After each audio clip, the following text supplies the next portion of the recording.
Cuban boxing team. Yvonne, to be sure, this speech talking about what's wrong is, we seem to be talking a lot last couple of days. Today, everything's right. Canada 2 for 2. How good does it feel? It's a relief for us because we were confident, and I told you, we were confident that we were going to, at one point, with our better boxer, to have that kind of performance, but we're happy that finally, it happened. Different methods of victory today. A nice, smooth boxing performance by Phil Boudreau and the stunning power of Troy Ross. First of all, what did you think of Phil's performance? Phil, he was in control, used his speed. It was tough at the beginning. He was going one punch at a time, but we asked him to switch on combination in the second round. He took the lead, and then he just cruised till the end. He didn't only protect his lead, he was also punching, but he was ahead and knew, so he felt good. And on Troy, yeah, do you think that Troy put the rest of the class on notice with that right? Oh yes. But in that weight class, 81 kilo is probably one of the strongest weight division in this tournament. And of course, he made a lot of noise now, and I expect his opponent to be very careful next time. The other day when I talked to you and your fighters were 1-5, you said, don't worry, the best is yet to come, and you were right.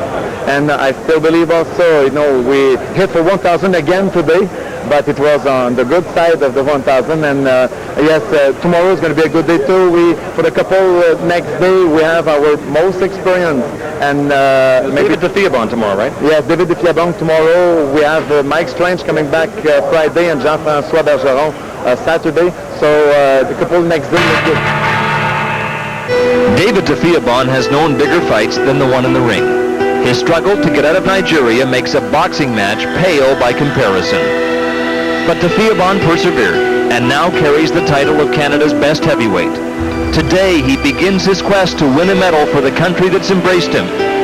Defiabon's key to success in these Olympics is to use his height and reach advantage, and then maybe he can win for the country he's embraced. So once again, a Canadian takes on a world-ranked fighter today as David Defiabon faces the Kenyan, who is world number 6 in the heavyweight class, Russ. But is the Canadian team on something of a high after the 2 wins yesterday? Well, they'd have to be on a high, and you'd have to think that that's the little bit they needed to get that adrenaline flowing and prove that they can win at these Olympic Games. I mean, they had to get a little bit down after seeing the other fighters lose, but yesterday, good spark plug from Phil Boudreau and Troy Amos Ross, and I think David's feeling that. He says, yeah, I can come here, I can win in front of these people, and if he exploits his skills, his height, his reach, he's going to be fine. This Coliseum will go nuts today when we have the second American-Cuban matchup of the Olympic Games boxing tournament. Zahir Raheem against Arnoldo Mesa. This will be a high-caliber bout. It will be a high-caliber bout. The only thing I hope is that they don't show the lack of disrespect that they showed in the other matchup we saw, booing the fighter as he's on his way to the ring. There's no reason for that. Anybody who boos a fighter better be ready to walk these 3 steps. Yeah, they booed Romero, who defeated Eric Morel, and Romero was by far the superior boxer. By the way, Ron, there was a rookie mistake committed by the senior member of the boxing crew today.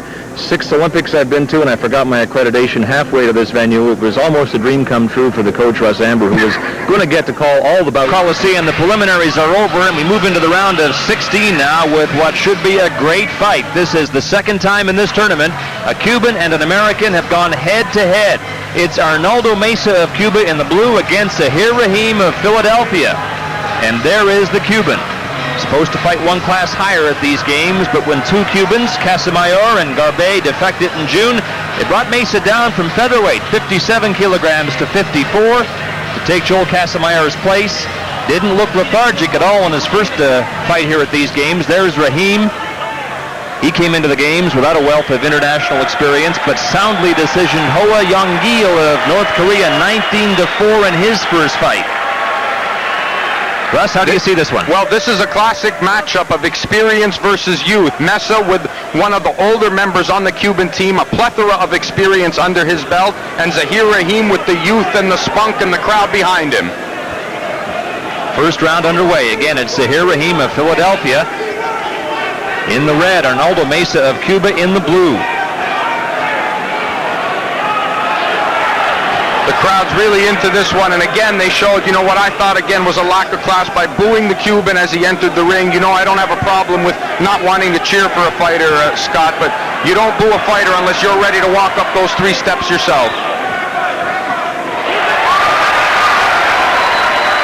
Mesa defeated John Larby of Sweden in his preliminary bout.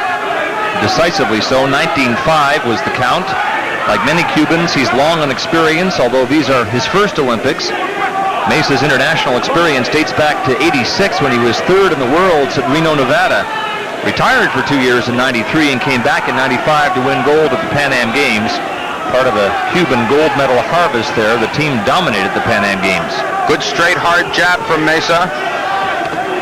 Oh, and the left hand straight down the middle, and that'll get Mesa his second point. Zahir may have a problem with the southpaw Mesa. He's trying to keep the outside, but if you notice, and this is probably a good shot, look how wide Raheem's legs are, which means like he's trying to show that respect. He's not exactly sure where his punching range is, and he's leaning way back on that back foot. That could take away, that could shorten up his right hand as he throws it. Through though for the first point for Zahir Raheem. So he's narrowed the gap to 1 point. We are early in the fight. And he's down. Zahir Raheem of Philadelphia. And he's hurt. He's been staggered. Bit groggy getting up. He'll take the standing 8 count. He's hurt. And that has stunned the crowd here at the Alexander Memorial Coliseum. He tried getting up. The referee looking him over. A hard straight left hand, again straight down the middle. Raheem is hurt. He's hurt again. There will be the other 8 count, and still almost a full minute left to go in the round. And this crowd is stunned, shocked, silent. Remember, 3 standing 8 counts They're in 1 round will stop the fight, and the referee is stopping it. A 1-round blowout for Arnoldo Mesa. And the Olympics are over for Zahir Raheem of Philadelphia. He is unconsolable. Oh my goodness, what a turn of events here at the Coliseum. Now Mesa was winning the fight, there's no question about that. The debate will be, could Zahir Raheem of Philadelphia continue? He was hurt, but I mean, again, this goes back, this is a perfect example, and we'll resort to something that we've seen on Canadian television, which happened to my fighter, which was John Kelman. This is a world-class event, and this is boxing. You will be hit, you will bleed from the nose, you will get knocked down. They must give the fighters the benefit of the doubt. I think with a full minute left, I don't think there's any question that Mesa, with the experience he has and the way he was landing that left with precision and power, would not have stopped Raheem with one more knockdown. But I don't think that they should have necessarily stopped this fight. But I think it was just a question of time before Mesa got to him. But you can't just go on what may have been. The Americans were trying to go to 9-1 in boxing. As it is, they'll drop to 8-2. And with Mesa's victory, the Cubans go to 11-0. You could see Mesa saying, the second 8 count, I'm okay, I can continue. But the referee was having no part of it. And now confirmation of a decision. The crowd doesn't like it one bit. And look at that, Raheem just walks out of the ring, won't even shake the fighter's hand, which has nothing to do with the fighter. 2 minutes, 15 seconds. And with this performance, it just boosts the Cuban morale. Now they're showing the lack of sportsmanship the Americans are, and the Cubans are. One more notch here at the Alexander Memorial Coliseum as once again an American boxer is in the ring. Fernando Vargas of Oxnard, California.